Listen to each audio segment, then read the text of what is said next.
이 나무마다 꽃과 새 잎을 펼쳐내는 이런 봄날, 우리가 한자리에 모여 말하고 듣는다는 것은 요즘 세상에서는 결코 흔한 일이 아닙니다. 우리 생애의 한순간을 우리는 이와 같이 마주하고 있습니다. 소중한 만남이 아닐 수 없습니다. 제가 오늘 나오면서 생각했습니다. 우리가 1년에 한두 차례씩 어떤 날이 있어가지고 모여서 이 얘기한다는 건 이건 결코 흔한 일이 아닙니다. 또 여러분도 여기 나오실 때 큰맘 먹고 뭐 다른 바쁜 일도 집안에 있을 텐데 모처럼 또 일요일 날 가족들과 쉴 텐데 이렇게 마음 먹고 나오시고 저도 이제 새벽부터 일어나서 이렇게 이제 나오고 한다는 것은 우리 이런 만남이 그만치 소중하기 때문에 그렇습니다. 그렇기 때문에 말하는 사람은 진심으로 마음을 열어서 말을 해야 하고 듣는 쪽에서도 진심으로 귀를 기울여야 진정한 만남이 이루어집니다. 이와 같은 진정한 만남을 통해서 우리들의 정신 세계가 더욱 풍요로워질 수 있습니다. 그러나 요즘은 흔히 남의 말에 귀를 기울이려고 하지 않습니다. 한 지붕 아래 사는 가족끼리도 상대방의 말에 진심으로 몰입하지 않습니다. 건성으로, 귓등으로 넘기고 맙니다. 그렇기 때문에 자연히 관계가 성그러질 수밖에 없는 거죠. 서로가 영혼의 메아리를 전할 수가 없기 때문에 그렇습니다.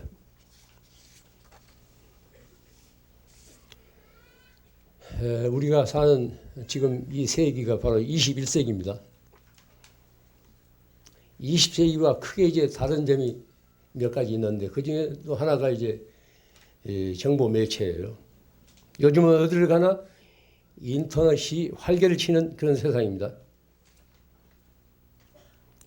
인터넷을 통해서 무엇인가 또는 누군가와 접속을 하지 않으면 사람 축이 못 드는 그런 세태예요. 20세기와 크게 다른 점이 그렇습니다. 인터넷을 이용한 사람들은 두 사람끼리 혹은 불특정 다수인을 상대로 각자의 자리에 뭉클이고 앉아서 수많은 정보를 주고받습니다. 이때 감정을 교환하는 일은 거의 없습니다.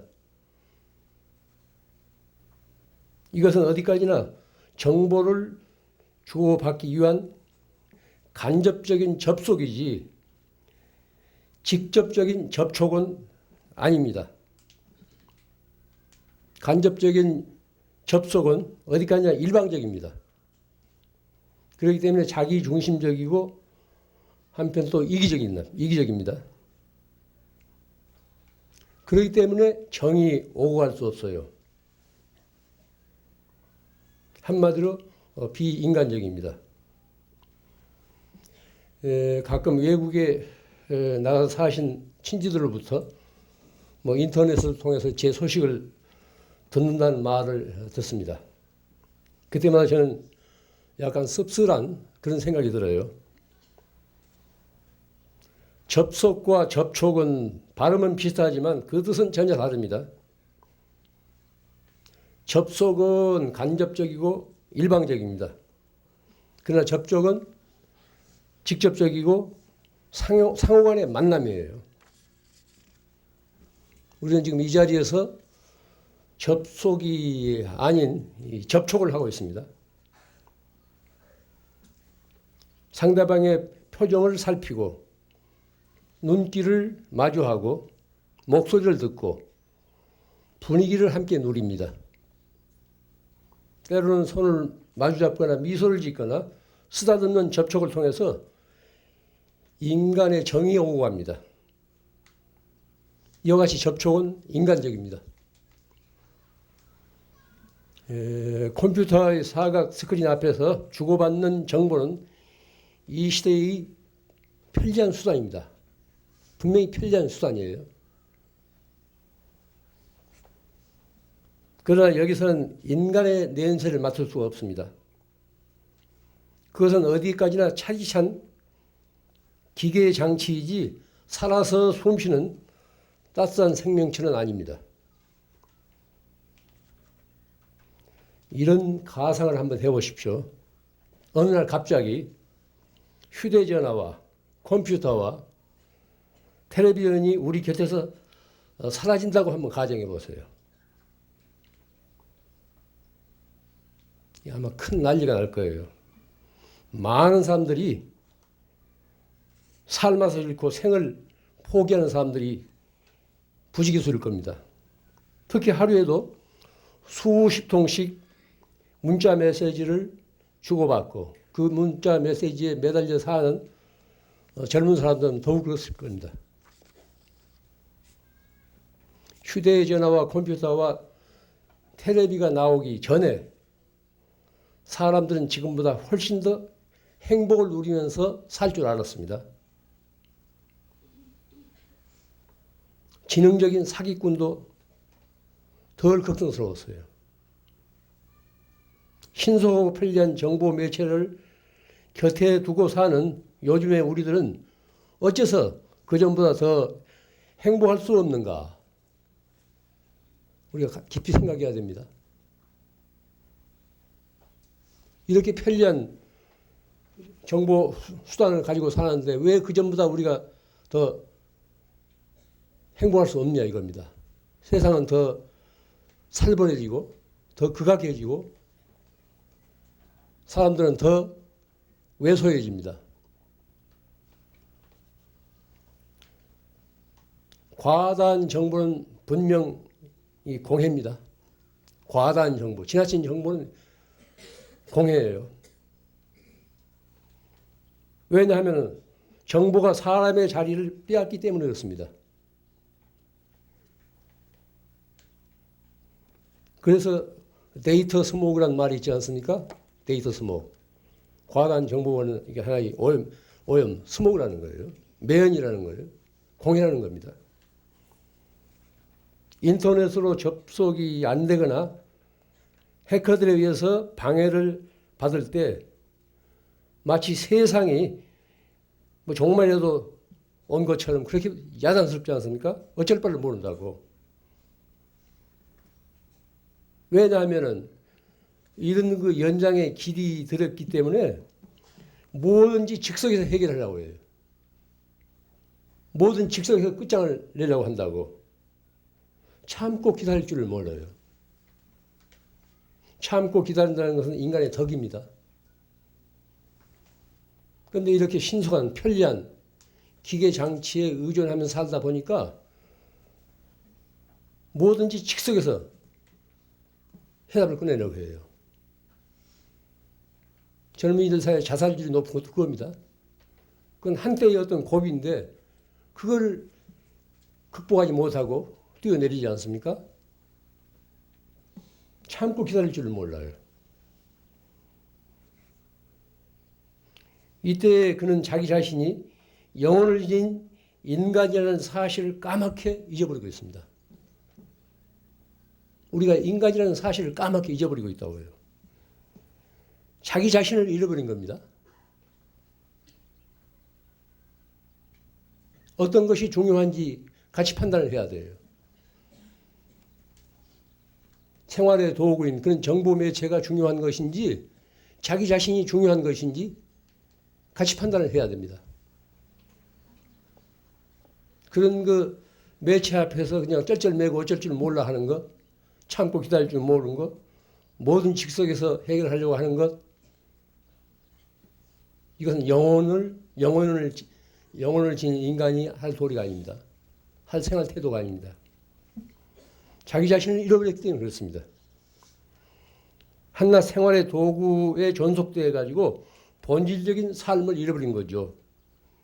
이것이 우리가 지금 살고 있는 요즘의 세태입니다.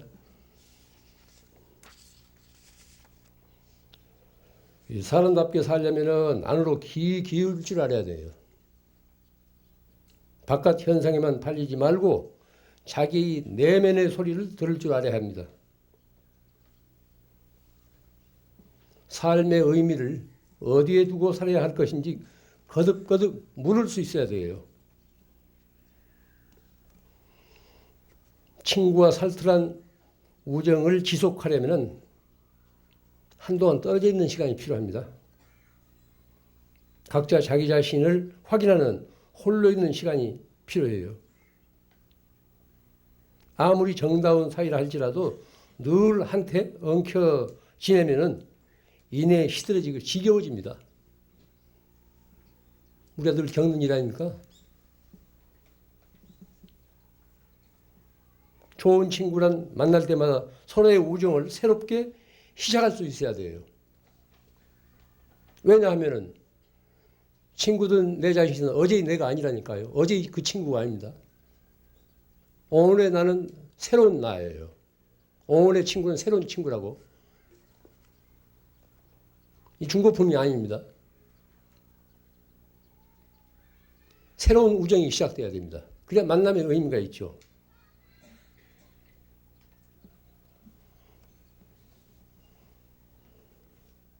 좋은 친구란 만날 때마다 서로의 우정을 새롭게 시작할 수 있어야 돼요. 그래야 만남의 의미와 함께 서로의 삶이 풍요로워집니다. 만약 제가 날마다 이 자리에 와서 이렇게 떠버린다고 한번 가정해 보세요. 누가 여기 나오겠어요? 가끔 잊어버릴만 하면 한 번씩 나타나기 때문에 이렇게 오는 거지.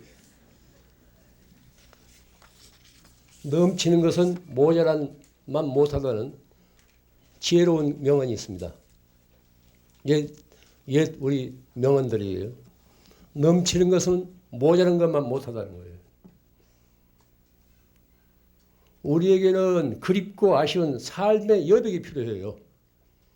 뭐든지 꽉 채우려고 하지 마십시오. 포만 상태는 그건 죽음의 상태입니다. 아쉬운 점이 있어야 한다니까요. 어떤 그립고 아쉬운 삶의 여백 같은 것이 필요해요. 그리움이 고인 다음에 친구를 만나야 그 우정이 더욱 살뜰해집니다. 친구 사이만이 아니라 모든 인간사가 다 그렇습니다. 너무 많은 것을 보고 듣고 아는 과다한 정보는 공연한 말을 깊이 새겨두기 바랍니다. 그래서 아는 것이 병이란 말 있지 않습니까? 식자우한. 문명의 연장을 알맞게 활용할 줄 알면 그것은 이로워요. 왜냐하면 우리가 필요해서 만들어 놓은 연장이기 때문에 그렇습니다. 필요해서 만들어 놓은 기구이기 때문에 그래요. 알맞게 활용할 줄 알면 그것은 이로운 거예요. 그건 문명의 이익이에요. 그러나 거기에 너무 매달리거나 그 소용돌이에서 해나지 못한다면 그건 해로워요. 그건 문명의 흉기가 됩니다. 그렇기 때문에 자신의 욕구를 적당히 자제할 줄 알아야 돼요. 현대 우리들은 그 덕이 모자라요. 적당히 자제할 줄 알아야 되는데 자제할 줄을 모른다니까요.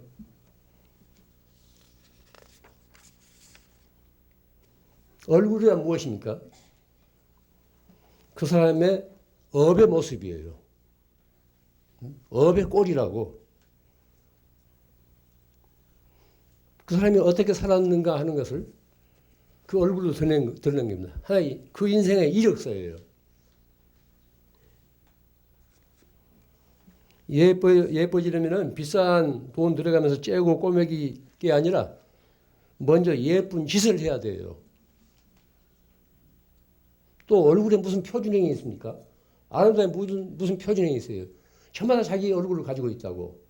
자기 얼굴을 가지고 살면 돼요. 누구와 비교합니까? 이제 우리가 뒤늦게 무슨 탤런트가 될 거예요. 배우가 될 거예요. 그 사람이 덕스럽게 살면 덕스러운 얼굴이 돼요. 착하게 살면 착한 얼굴이 된다고. 성형수술을 좋아하지 마세요. 어떤 할머니는 성형수술을 많이 해가지고 밤에 잘 때도 눈을 감지 못하고 눈을 뜨고 잔다고. 눈을 뜨고 잔. 이게 큰일. 곁에 사는 사람들이 무서워서 못 잔, 같이 못 잔대. 전부 다 자기 모습을 지녀야 돼요. 남을 닮으려고 하지 마세요. 예쁜 짓을 하면은 그것이 이제 축적되면 예쁘게 겉으로 드러난다니까요. 이 모방범죄라는 말이 있습니다. 모방범죄. 어떤 유행의 범죄가 발생하면은 그와 같은 모방해가지고 꼭 그와 같이 재현하는 일이 뭐 흔하다고. 소속들 이제 이 무슨 어수룩한 아파트 이제 가스모드 배관 타고 올라가기 시작하니까 계속해서 그런 일이 있잖아요.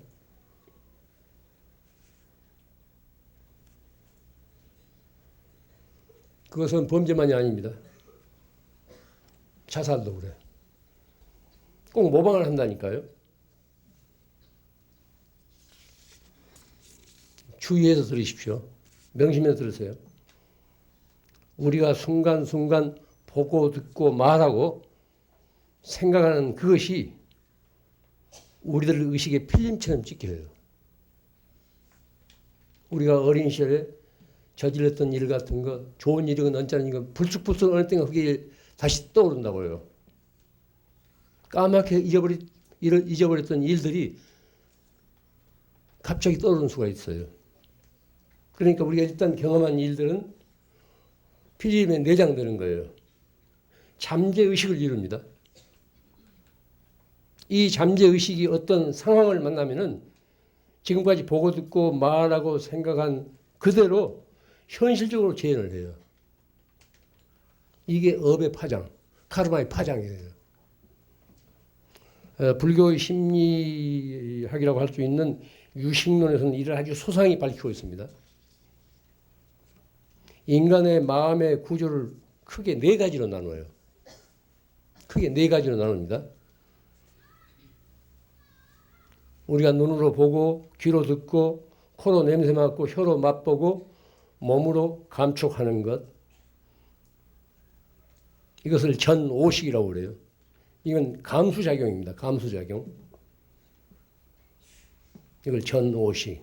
그 다음에 제6식. 이건 의식하는 거예요. 이 분별작용이에요. 가령 교차로에서 빨간 신호등을 보고도 무심히 지나가는 수가 있다고. 눈은 번이 떠 있는데 딴 생각을 하기 때문에 그러니까 눈이 분별작용을 하지 않습니다. 제6의식. 의식이 분별작용을 해요. 눈은 뻔히 떠 있는데 또 어디에 집중하면 무슨 소리를 하더라도 듣지 못해요. 그 다음에 제7식, 말라식이라고 하는데 이것은 자기를 지키려는 본분이에요. 자아의식이라고 합니다.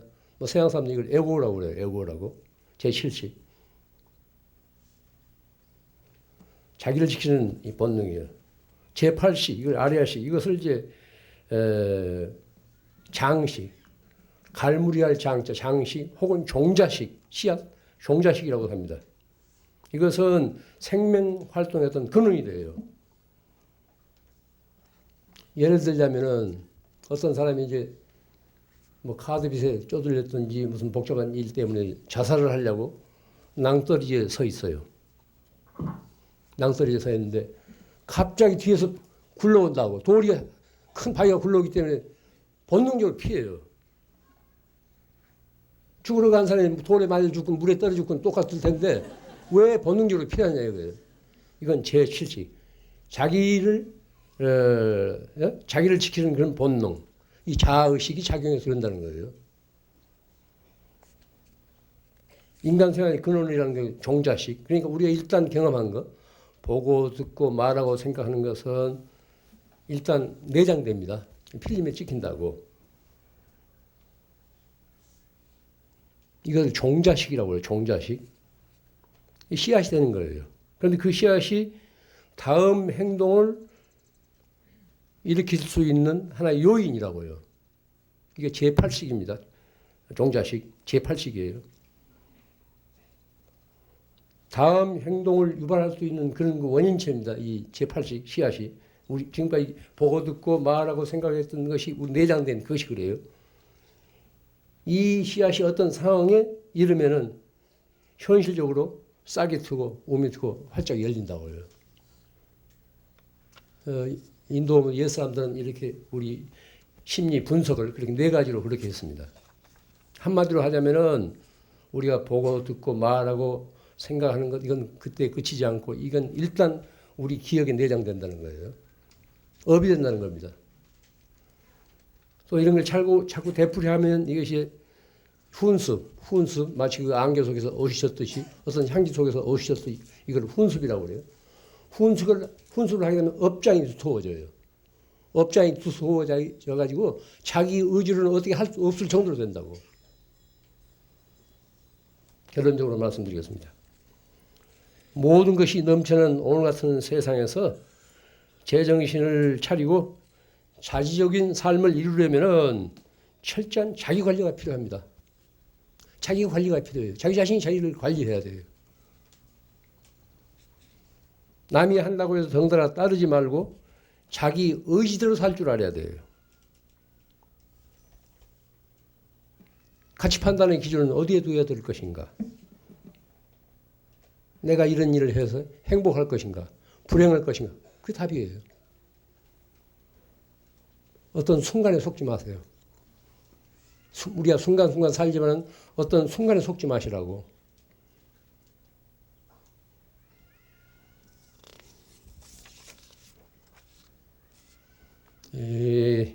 우리는 이 풍진 세상을 살면서 너무나 많은 것을 보고 너무나 많은 소리를 듣고 되는 소리 안 되는 소리 말을 너무 많이 쏟아놓고 삽니다. 제 자신부터 그래요.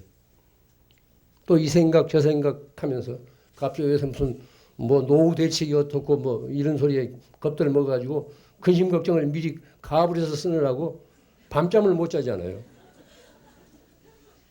그래서 사람들이 그냥 너무 왜소해지고 무기력해지고 그런 인간으로서 기상을 지니지 못해요. 내가 내 인생을 내 뜻대로 살지 못하고 세상의 흐름에 실려서 떠내려가는 표류하는 그런 게 실정입니다. 이런 때일수록 본질적인 삶을 살아야 돼요. 본질적인 삶이란 무언가? 한마디로 하면 보다 단순하고 간소하게 살 수 있어야 됩니다. 보다 단순하고 간소하게 살 수 있어야 돼요. 될 수 있는 대로 적게 보고 적게 듣고 꼭 할 말만을 그것도 아껴가면서 적게 하고 시시한 생각을 제쳐두고 어떤 삶의 본질을 생각해야 됩니다. 그래야 남의 장단에 놀아나지 않고 자기 자신다운 인간으로서 당당히 설 수 있습니다. 이 찬란한 봄날에 다들 꽃처럼 활짝 열리십시오. 마치겠습니다.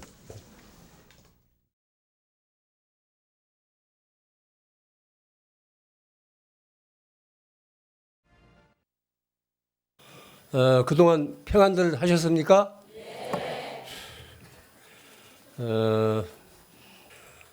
지금 산하대지에 초록이 물들고 있습니다.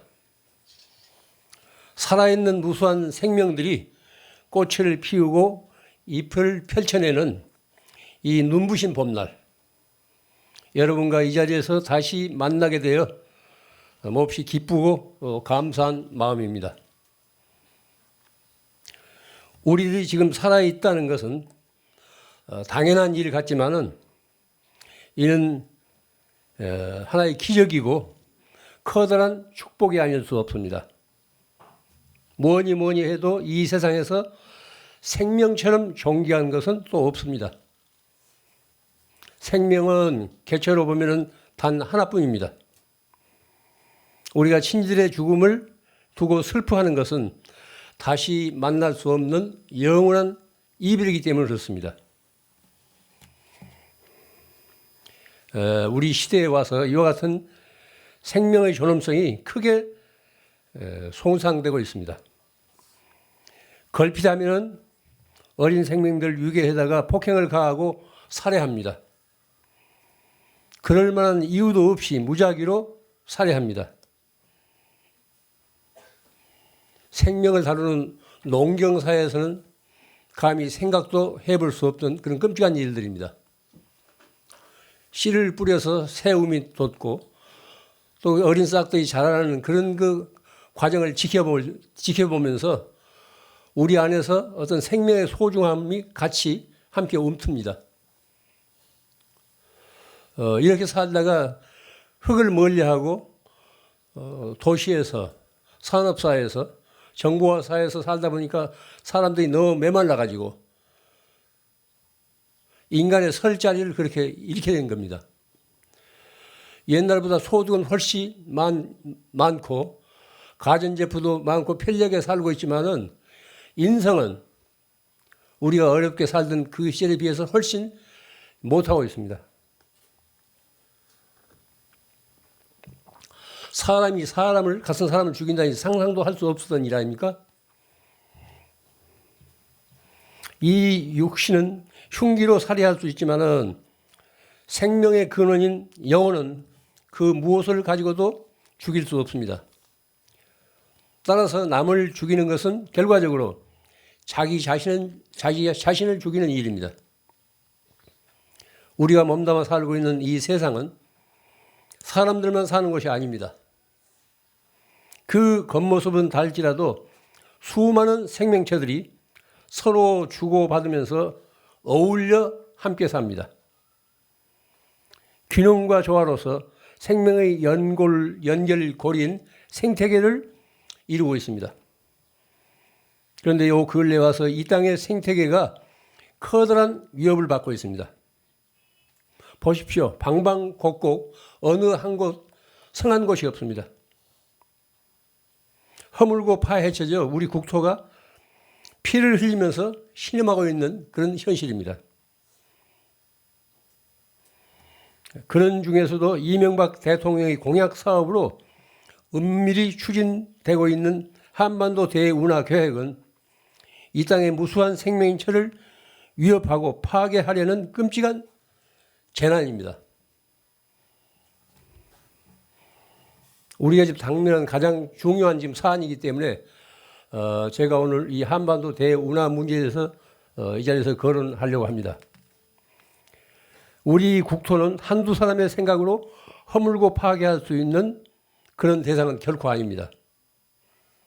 어떤 정치적 권력을 가지고도 이 땅을 만신창으로 만들 수가 없습니다. 이 국토는 오랜 역사 속에서 조상 대대로 이어 내려온 우리의 영혼이고 살이고 뼈입니다. 그리고 우리만 살다 갈 것이 아니라 후손에까지 물려줄 신성한 땅입니다.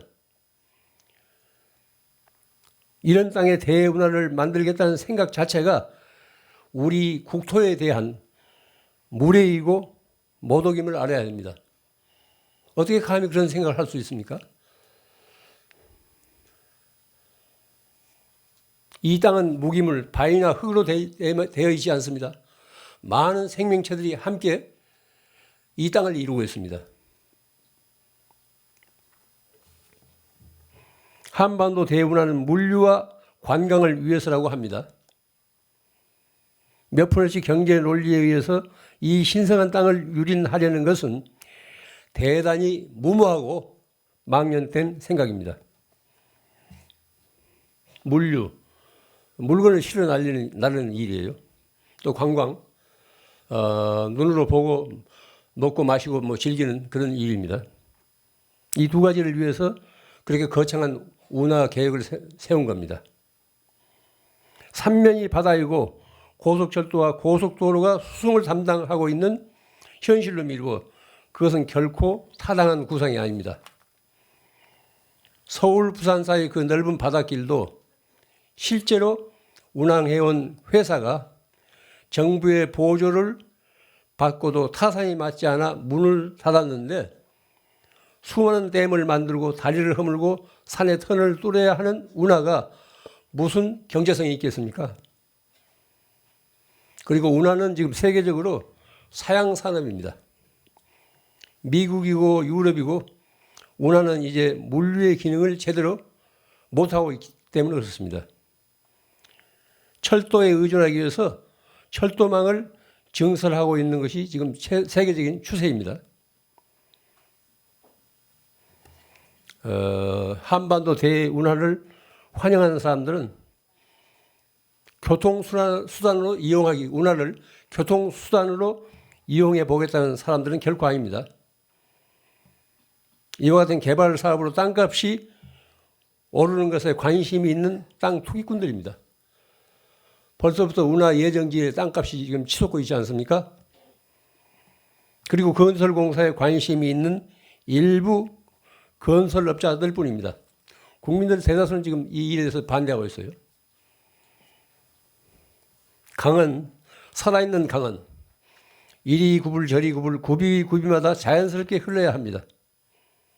이런 강을 직선으로 만들고 깊은 웅덩이를 파서 물이 흘러가지 못하도록 채워놓고 강변에 콘크리트 제방을 쌓아놓으면 그것은 살아있는 강이 아닙니다. 그리고 갈수록 빈번해지는 국지성 호우는 토막난 각 수로의 범람을 일으켜 홍수의 피해를 가중시킬 것이 아주 뻔합니다. 그 좋은 예로 1920년대 미국 플로리다 운하가 완공되자마자 홍수가 범람하여 2,000여 명이 떼죽음을 당한 그런 참사가 있었습니다. 이런 일이 운하의 어떤 위험한 한계성을 드러내고 있는 겁니다. 운하에는 물을 항상 채워놓아야 하기 때문에 갑작스런 호우로 범람하는 것은 당연합니다. 또 운하가 가뭄을 막아준다는 말도 전혀 사실이 아닙니다. 운하는 항상 수위를 유지해야 하기 때문에 마음대로 빼내어 쓸 수 있는 물이 아닙니다. 대통령의 공약사업 홍보물에 그럴듯한 그림으로 순진한 지역 주민들이 속아서 엉뚱한 환상을 불러일으키고 있습니다. 개발 욕구에 불을 붙여 공론을 분열시키면서 이 사업을 추진하겠다는 것은 지극히 부도덕한 처사입니다. 문경이나 상주가 마치 부산 같은 항구 도시로 발전할 거라는 환상을 심어주는 것도 비열한 속임수입니다. 지난 국회의원 선거 기간 수도권 일부에서 뉴타운, 재개발이죠. 뉴타운이 곧 이루어질 거라고 주민들을 속여서 근소한 표차로 국회의원에 당선된 것도 국민을 기만하는 비열한 처사입니다. 청계천과 운하는 그 틀이 전혀 다릅니다. 청계천은 기왕에 있었던 개천을 복원한 것이고 한반도 대운하는 멀쩡한 우리 국토를 허물고 파헤치고 토막내어 만들겠다는 지극히 반자연적인 무모한 계획입니다. 또 운하를 이용해서 관광을 내세우는 것도 현실에 맞지 않습니다. 우리나라가 세계 관광객들로부터 점점 발길이 뜸해지고 있는 것은 운하가 없어서가 결코 아닙니다. 불친절과 물가고와 언어의 소통이 제대로 안 되기 때문에 그렇습니다. 우리나라에서 관광 자원으로 제주도만한 것이 어디 있습니까? 제주도에 가면은 음식값을 비롯해서 물가가 너무 비싸요. 또 언어가 제대로 외국인들이 들어와서 언어가 제대로 소통이 안 되고 불친절하기 때문에 다시 찾고 싶지 않다고 그렇게들 얘기합니다.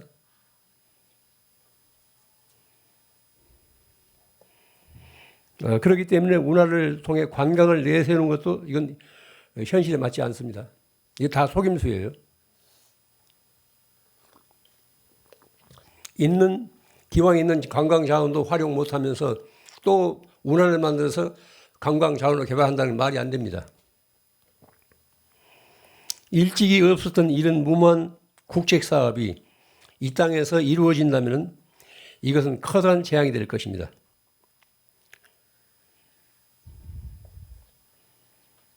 또 국토해양부 관계기관에서는 뭐 내년 4월에 착공해가지고 대통령 임기 안에 이게 마무리 짓겠대요.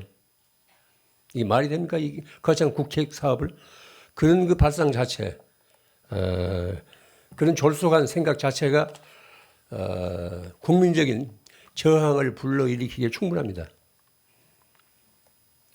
우리 시대에 이런 일이 우리 곁에서 진행되는 것을 우리가 지켜보고만 있다면은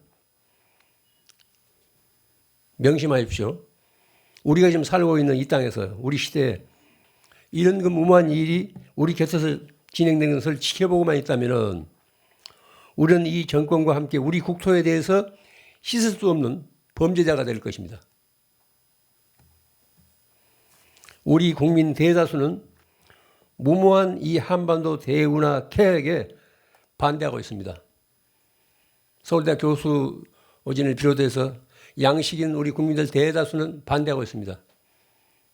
뭐 현직 이번 당선된 국회의원들 자신도 여론조사해 보면은 3분의 2 이상이 반대하고 있습니다. 이런 무모한 구상과 계획은 어떤 희생을 치르더라도 사전에 우리가 나서서 막아야 합니다. 그것은 신성한 우리의 의무예요. 그래서 이 땅에서 살다 가신 우리 조상들과 미래의 후손들에게 부끄럽지 않은 현재의 우리가 되어야 합니다. 이 한반도 대운하 문제는 지금 우리가 직면한 중대한 사안임을 여러분 깊이 명심하기 바랍니다. 제가 부품을 수리하면서 느낀 소감을 이 자리에서 몇 가지 말씀드리겠습니다.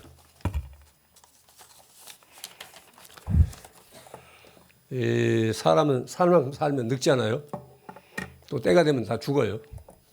영원히 사는 사람 없습니다. 크게 앓고 나니까 새삼스럽게 둘레의 모든 사람들이 고마워요. 또 나를 에워싸고 있는 모든 사물들이 새삼스럽게 고맙다는 생각이 듭니다. 또 죽을 병이 아니면은 앓을 만큼 앓으면 나을 때가 있습니다. 제가 치료하면서 구토가 헛구역질이 나와가지고 음식을 먹을 수가 없어요. 거의 50일 동안 단식 상태였습니다. 제 몸을 본 모두 이웃에서는 간호한 사람들이 마치 부처님도 6년 고행한 그런 그 갈비반 앙상이 남은 그런 그 모습이라고. 그때 제 체중이 한 50kg 미만이었어요. 지금은 뭐 옛날에 다 회복됐는데, 제가 앓으면서 생각이 이렇습니다. 그날 하루하루 즐겁게 살자. 내일은 기약할 수 없습니다. 오늘 우리가 이렇게 이제 만나서 눈부신 봄날 이렇게 마주 앉아서 오랜만에 이제 이야기를 주고받고 그러지만은 내일 일을 누가 합니까?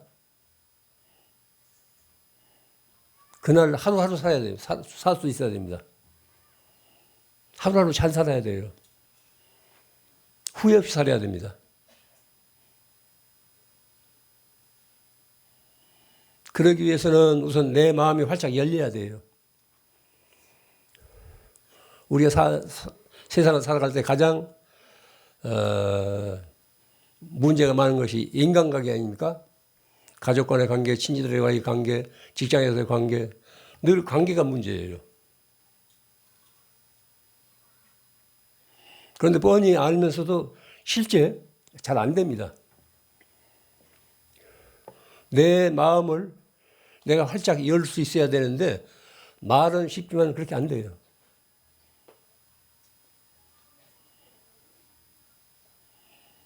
이런 극복하기 어려운 때마다 내가 영원히 사는 존재가 아니다. 언젠가는 이 세상을 하직할 거다. 혹은 내일 내가 이 세상을 하직할지 모른다. 지금 살아있는 이때 내가 나를 비워야 된다. 이유가의 매듭을 풀어야 된다. 이런 그 생각을 철저히 가져야 됩니다. 이렇게 되면은 저절로 마음의 메아리가 상대방에게 전달돼 가지고 그쪽에서도 풀려요.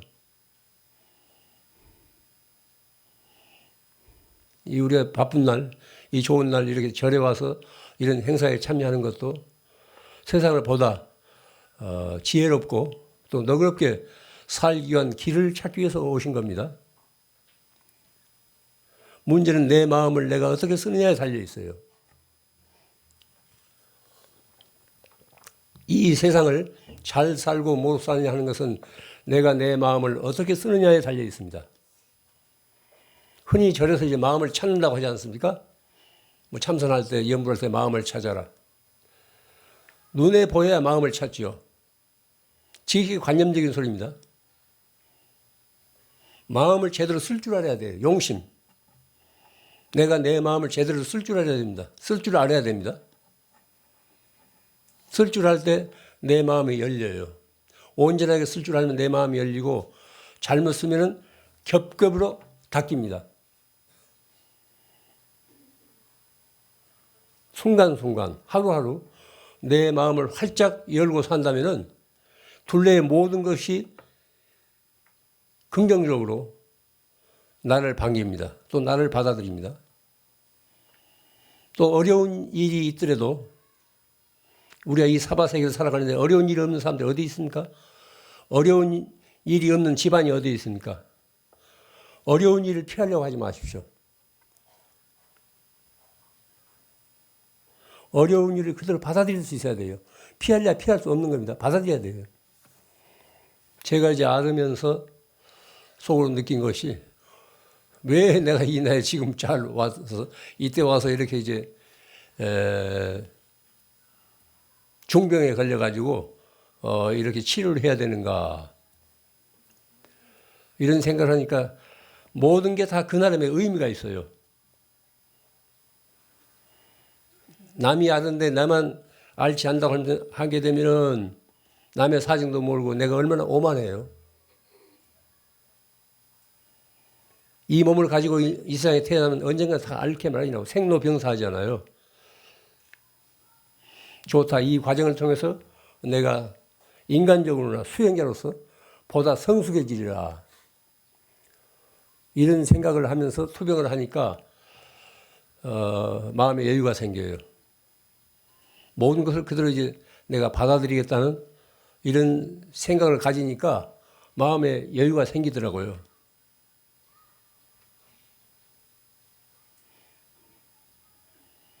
뭐 달마 스님도 법문에 나오잖아요. 우리가 이 자리에서 제가 몇 번씩 얘기했습니다. 마음이 알 수 없구나. 너그러울 때는 온 세상을 다 받아들이다가도 온 세상을 다 용납하는 거예요. 그런 마음이 한번 뒤틀리면 옹졸해지면 바늘 하나 꽂을 자리가 없다는 거예요. 그게 우리 마음입니다. 모든 것을 받아들이려고 하는 것은 우리 본심, 본 마음이고 바늘 하나 꽂을 자리 없이 옹색한 것은 뒤틀린 마음은 내 마음이 아니에요. 그런 경우 빨리 비워야 돼요. 옹색한 마음을 지니고 있으면 내가 아닙니다.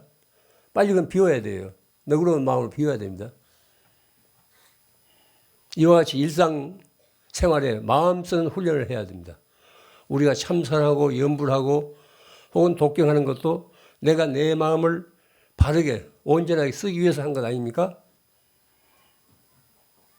그런 정진을 통해서 내가 내 마음을 바르게 활짝 열고 살기 위해서 하는 겁니다. 그 밖에 다른 공덕 따지지 마십시오.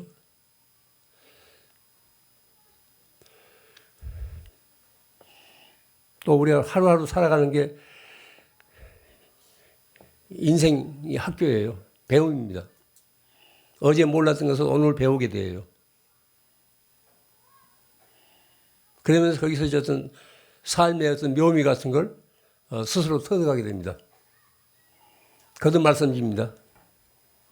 우리가 사는 것은 지금 이렇게 순간순간 이렇게 살고 있습니다.